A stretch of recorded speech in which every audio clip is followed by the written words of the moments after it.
C'est moi qui étais président au moment des 80 ans, hein, donc des MEDEF, donc les 90 maintenant, ben oui.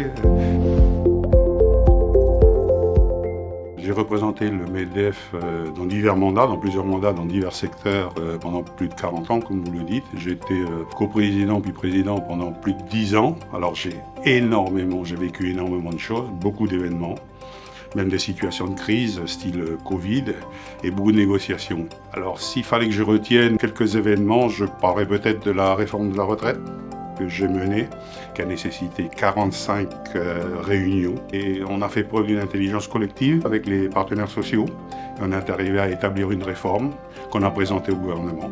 Donc ça, c'était vraiment un succès. Donc, si je dois retenir un deuxième moment fort, c'est la réforme de la TGC, qui elle aussi a été voulue par le MEDEF pour remplacer les différentes taxes qui existaient. Et effectivement, on y est arrivé malgré la difficulté de concilier les intérêts des différents secteurs.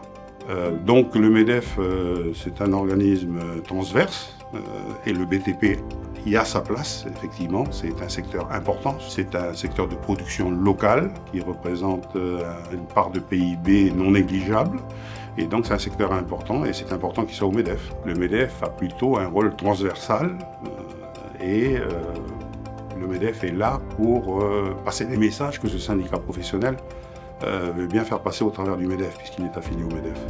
Donc pendant toutes ces années au MEDEF, je me suis énormément investi. Et donc si j'ai quelque chose que je ferais différemment, c'est peut-être que je m'occuperai un peu plus de mes sociétés et peut-être de ma famille. Mais cela dit, tout ce que j'ai fait au MEDEF, je l'ai fait par conviction, et faut-il le rappeler, de façon bénévole. Malgré l'ambiance actuelle, malgré la conjoncture, lancez-vous. L'entrepreneuriat, c'est quelque chose de formidable. Être son propre patron, c'est quelque chose de formidable. Donc lancez-vous, n'hésitez pas.